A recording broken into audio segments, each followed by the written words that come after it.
We'll now hear from Richard Dolan for 10 minutes. Thank you, distinguished members of the committee. And let me just say it's been an honor for me personally to be here with you all week, to be able to give statements to you and to chat with some of you privately as well.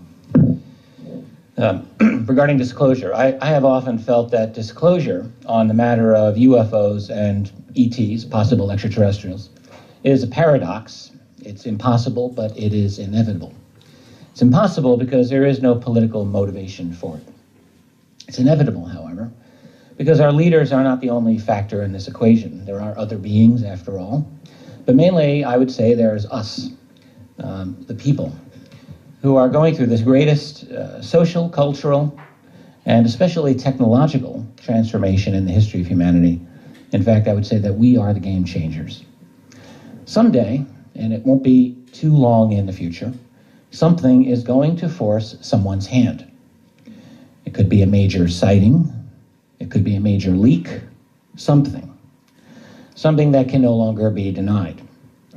After all, we are fast approaching what experts in artificial intelligence call the singularity, when computing intelligence exceeds our own.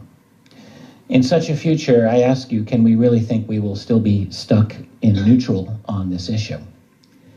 Something will force the president's hand. He or she will finally hold that long-awaited press conference and make that bombshell statement. It might go something like this. I have been advised by the National Security Council and heads of our intelligence community that there is a reality to some of the UFO phenomenon, in that some UFOs are real physical craft not manufactured by any known civilization on Earth, or words to that effect. It's the kind of statement that many proponents of UFO disclosure would like to hear, but the real question is, what next? Because there would be quite a few follow-up questions.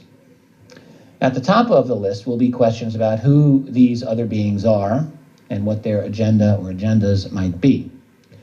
And this will be a very difficult question for any president to answer. In the first place, there is a likelihood that even the leaders of the black budget or breakaway society that have been on top of this for years, they may not even know, or at least not fully. And what if they do know? And moreover, what if at least some of that answer includes information that might be upsetting?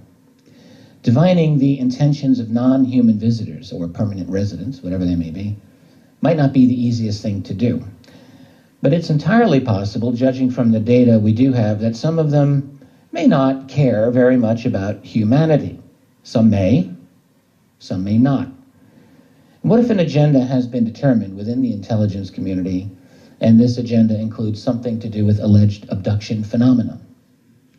And even if that isn't true, does any president honestly believe he or she can contain rampant speculation along these lines? And even if the intentions of these other beings are said to be neutral or positive, there will clearly be tremendous suspicion by large swaths of humanity. This will not be an easy sell. There will already be a sizable number of people predisposed to interpreting these other beings as nothing less than demonic.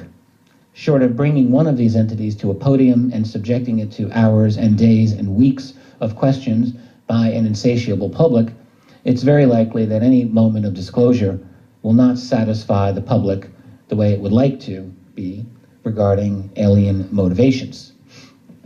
That's only the beginning of the problems.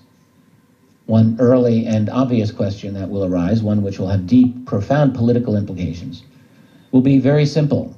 How long have you managed to keep this secret all these years?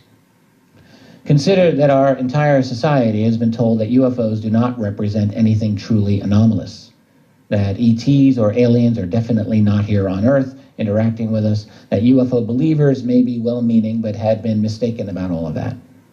This has been a mindset embedded within all of our major institutions. Our educational institutions, from primary school through universities and postdoctoral levels, throughout our major news organizations, in which an open belief in UFOs is a third rail for one's career, throughout our scientific establishment for sure, and also throughout our political structure. Political careers have been destroyed, or at least severely undermined, by the UFO taint. Remember what happened to Dennis Kucinich in 2008, after it became known that many years before he had seen a UFO.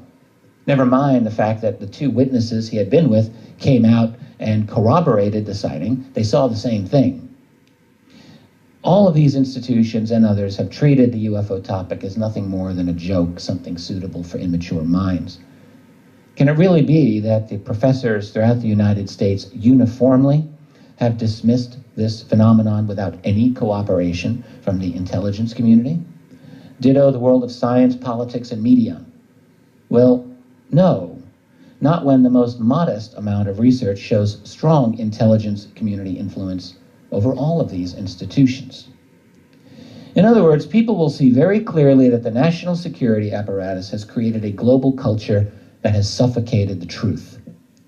Researchers will begin to investigate in a serious way just how these relationships have undermined the credibility of all those institutions and undermined our apprehension of truth. The result will be a major cultural and institutional house cleaning, but it won't stop there. Citizens will naturally want to know specifics about the structure of secrecy itself. That is, they will want to know if the U.S. president has been out of the loop all these years, as it seems, then who exactly has been in the loop? Who has been running the UFO cover-up? With due respect to Stephen Bassett, that's the phrase that I do use. If the answer is anything along the lines of my own research so far, it will show that the cover-up has long ago gravitated away from formal presidential authority into international and private hands. It's not that the U.S. president is a non-player in all of this, but rather is more like the public face of the true power elite that stands behind.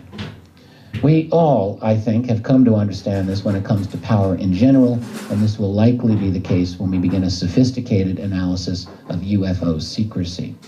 In other words, the moment of disclosure will trigger an intellectual revolution worldwide relating to the true structure of power on planet Earth. It will be a moment in which the world sees and acknowledges that the emperor has been wearing nothing at all. The political fallout will be tremendous, and a great battle will develop within the first year of disclosure. Think of it this way: just because the president has been forced into making an announcement doesn't mean that the CIA and all the other intelligence groups that have been managing this will simply walk away. There has been a concerted effort spanning an entire human lifetime to control this topic. A great deal has been invested, and mere disclosure is not going to change that. The real issue in the immediate post-disclosure world will be who controls the spin on the story. Because right away there will be a great divide, a chasm. Once this topic is available for open discussion, you can be sure that people around the world will be demanding answers. You can be just as sure that on the other side of the fence, information will be handed out as sparingly as possible. Government spin doctors will be out in great numbers trying to control the situation according to national security policy, although this time independent UFO searchers may get a public hearing that they hadn't gotten before. If the official spokespersons are making misleading or false statements, it's going to be a bit easier post-disclosure for independent researchers to point this out, because this time the world will be much more likely to listen. And there will be many, many more investigators into this topic after disclosure than there are today. How all that will turn out, only time will tell. There are so many other messy issues relating to global finance, energy, truth commissions, lawsuits, cultural transformations, cultural wars, religious and spiritual changes, scientific paradigm shifts, and ultimately geopolitical changes that will allow us to meet the challenge of, shall we call them others, here on planet Earth in some sort of coordinated, hopefully logical manner, and even more hopefully in some way that answers to the people rather than a handful of elite human players. And for that, we will need a groundswell of public pressure from below and tremendous political energy, ethics, and courage to take on the black budget culture that has dominated this subject for so long, and to begin a long, hard fight to reclaim some measure of freedom and dignity for humanity while we begin a new better, and more mature phase of our existence. Thank you. Thank you, Mr. Dolan.